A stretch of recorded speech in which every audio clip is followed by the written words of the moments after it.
जय श्री कृष्णा। राधे राधे। नमस्कार दोस्तों, आपका स्वागत है हमारे चैनल पर। आज हम बात करेंगे उन खास तिलों के बारे में जो अंगों पर होते हैं।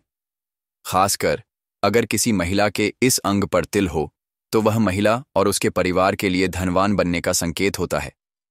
पति करोड़पति जरूर बनते हैं, भले ही थोड़े देर से बने, लेकिन बनते जरूर हैं। साथ ही मैं आपको बताऊंगा कि महिला के किस अंग पर तिल होने का क्या मतलब होता है। दोस्तों, महिला को पुत्र की प्राप्ति होगी या पुत्री की, और महिला के कौन से लक्षण बताते हैं कि आपके घर की महिला आपके लिए सौभाग्यशाली है।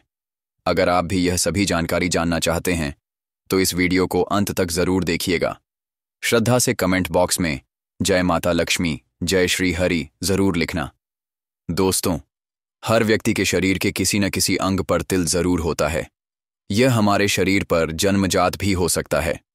किसी के गालों पर होने के कारण यह चेहरे की खूबसूरती भी बढ़ाते हैं। लेकिन क्या आपने कभी सोचा है कि यह तिल आपका भाग्य और चरित्र भी कैसे बताता है? शरीर के अंगों पर तिल का ज्योतिष आधार पर कोई न कोई महत्व होता ही है।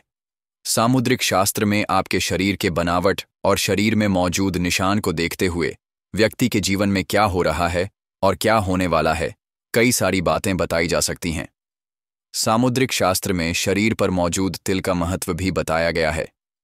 शरीर पर मौजूद कुछ तिल व्यक्ति को भाग्यशाली बनाते हैं, जबकि कुछ तिल ऐसे होते हैं जो आपके लिए अशुभ भी होते हैं। आज हम आपको बताएंगे कि शरीर पर मौजूद किन तिल को माना जाता है शुभ और किस तिल को माना जाता है अशुभ। तो चलिए भक्तों, अब जानते हैं किस अंग पर तिल का क्या महत्व है। दोस्तों, नंबर 1 पर है पेट पर तिल होना। अगर किसी के पेट पर तिल है तो ऐसे लोग बहुत ही खाने के शौकीन होते हैं। अगर तिल नाभि के ऊपर हो तो व्यक्ति को पाचन से जुड़ी परेशानियां हो सकती हैं। जिनके नाभि के नीचे तिल का निशान होता है उन्हें यौन रोग की संभावना भी हो सकती है। महिलाओं की नाभि या उसके आसपास तिल अगर है तो यह बहुत ही शुभ माना जाता है। ऐसी महिलाओं को धन समृद्धि की प्राप्ति होती है, जबकि नाभि के ऊपर पेट पर तिल होना शुभ नहीं माना जाता। यह व्यक्ति के दुर्भाग्य का सूचक माना जाता है।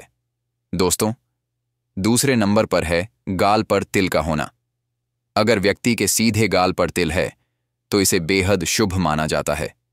ऐसा व्यक्ति किस्मत वाला होता है, साथ ही उसकी आर्थिक स्थिति मजबूत रहती है। वह अपने पार्टनर के लिए बहुत वफादार भी होता है और उसके साथ अच्छे तालमेल भी होते हैं। वहीं अगर लेफ्ट साइड के गाल पर तिल है तो इसका मतलब है कि व्यक्ति अधिक खर्चीला है। दोस्तों, नंबर 3 पर है माथे पर तिल होना। सामुद्रिक शास्त्र के अनुसार माथे के दाएं राइट साइड पर तिल होना बेहद शुभ माना जाता है। ऐसे व्यक्ति धन दौलत में हमेशा बढ़ोतरी करते रहते हैं, साथ ही उनके पास धन की कमी कभी नहीं रहती। वहीं ऐसे व्यक्ति बेहद मेहनती भी होते हैं और इसी मेहनत के कारण इन्हें हर मुकाम भी हासिल होता है। वहीं माथे पर बाएं लेफ्ट साइड तिल होने पर व्यक्ति को जीवन में कई संकटों का सामना करना पड़ता है। दोस्तों, नंबर 4 पर है सीने के बीच में तिल का होना। अगर किसी व्यक्ति के सीने के बीच में तिल होता है तो ऐसा व्यक्ति भाग्य का धनी होता है। ऐसे व्यक्तियों पर मां लक्ष्मी की विशेष कृपा हमेशा बनी रहती है। साथ ही ऐसा व्यक्ति किस्मत का धनी होता है और ऐसे लोगों को सभी भौतिक सुखों की प्राप्ति होती है। साथ ही ये लोग समाज में अपनी अलग पहचान भी बना लेते हैं। ये लोग अपनी योजनाओं को अच्छे से पूरा करने की योग्यता रखते हैं और प्लानिंग करने में भी माहिर होते हैं। दोस्तों, नंबर 5 पर है कान पर तिल होना। अगर कान पर तिल है तो यह काफी शुभ संकेत होता है। जिन लोगों के कान पर तिल होता है वे बहुत भाग्यशाली, बुद्धिमान और निर्णय लेने में तेज होते हैं। यदि दोनों कानों पर तिल हो तो ऐसे लोग सबसे आरामदायक जीवन का आनंद लेते हैं और दूसरों को आसानी से प्रभावित भी कर लेते हैं। वहीं अगर बाएं कान पर तिल है तो यह अच्छे विवाह का संकेत देता है। दोस्तों, नंबर 6 पर है हथेली पर तिल होना। सबसे पहले मैं आपको बता दूं कि हथेली पर अंगूठे के नीचे का भाग शुक्र पर्वत कहलाता है। जिनकी हथेली में यहां पर तिल होता है वे जीवन में अपार सफलता हासिल करते हैं। वहीं अगर अंगूठे पर तिल हो तो व्यक्ति कितना भी अच्छा काम क्यों न कर रहा हो, उसे यश नहीं मिलता। और अगर तिल अनामिका उंगली पर है तो उस व्यक्ति को कभी भी धन और यश की कमी नहीं हो सकती। इसके अलावा हथेली के बीच में अगर तिल हो तो व्यक्ति भाग्यवान होता है और उसे धन की कमी कभी भी महसूस नहीं होती। दोस्तों, नंबर 7 पर है पीठ पर तिल का होना। पीठ का तिल बताता है कि ऐसी महिलाएं काफी रोमांटिक होती हैं। ऐसे व्यक्ति खूब कमाते हैं और जमकर खर्च भी करते हैं। इन्हें पैसे की कमी नहीं रहती। माना जाता है कि महिलाओं की बाईं भुजा पर तिल होने से पुत्र और धन की प्राप्ति होती है। वहीं दाहिने हाथ पर तिल महिलाओं को धनवान बनाता है। दोस्तों, नंबर 8 पर है नाक पर तिल। अगर किसी व्यक्ति के नाक पर तिल है तो यह बताता है कि आप बेहद झगड़ालू हैं। ऐसे लोगों को कम मेहनत पर ज्यादा फायदा भी मिलता है। ऐसी महिलाएं जिनकी नाक पर तिल होता है उन्हें भाग्यशाली कहा जाता है।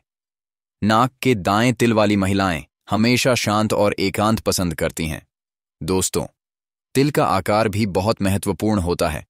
बड़े तिल व्यक्ति के जीवन में खास महत्व रखते हैं, जबकि लंबे तिल सामान्य अच्छे परिणाम देते हैं।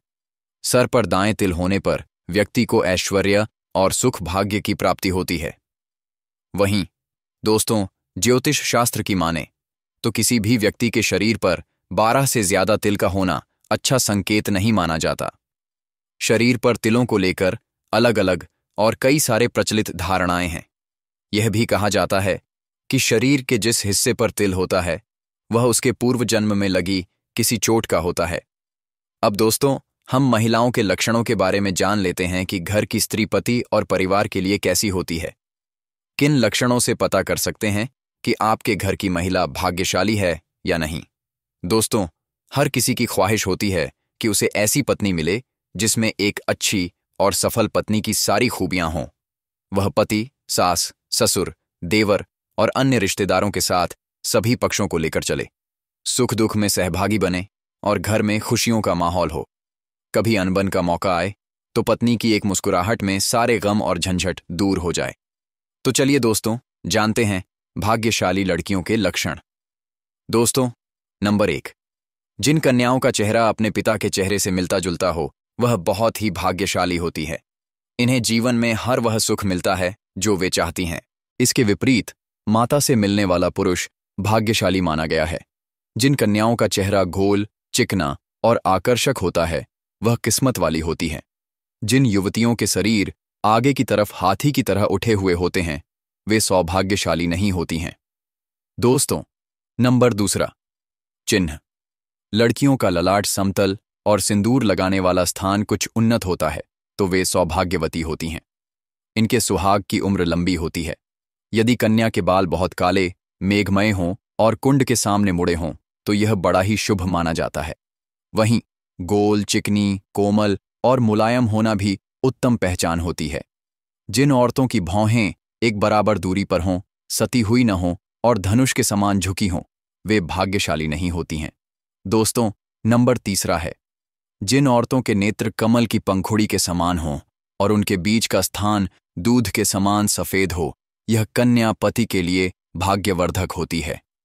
जिन कन्याओं की भुजाओं में हड्डियों का जोड़ नजर नहीं आता, हाथ और भुजाएं कोमल होने के साथ हाथों में अधिक रोम नहीं होते, वे भाग्यशाली नहीं होती हैं। दोस्तों, सामुद्रिक शास्त्र के अनुसार जिन कन्याओं के पैरों के तलवे लालिमा में युक्त और चिकने होते हैं वे लक्ष्मी के समान होती हैं। नंबर 4 पर हैं जिन कन्याओं के तलवे मार्शल, समतल और पसीने से रहित होते हैं वे विवाह योग्य उत्तम मानी जाती हैं। चिकनी, गोल, उठे हुए और तांबे के समान रंग वाले नाखून शुभ होते हैं। शास्त्रों में कहा गया है कि लंबे बालों वाली महिलाएं पद्मिनी होती हैं, अर्थात उच्च कोटि की होती हैं। लंबे और रेशमी बाल शुभता और सौंदर्य का प्रतीक होते हैं। सामुद्रिक शास्त्र में लंबी गर्दन वाली महिलाओं को मंगलकारी माना गया है। जिन महिलाओं की गर्दन लंबी होती है वे ऐश्वर्यशाली और शालीन होती हैं। इनके पास संपूर्ण वैभव होता है और उनके रहते पति को कभी भी पैसों की कमी नहीं आती। दोस्तों, नंबर 5 पर है सामुद्रिक शास्त्र और भविष्य पुराण में उच्च सुडोल और बड़े वक्षस्थल वाली स्त्रियों को सौभाग्यशाली माना जाता है। ऐसे गुणों वाली महिलाएं आमतौर पर समृद्धि, ऐश्वर्य और सुख समृद्धि का प्रतीक होती हैं।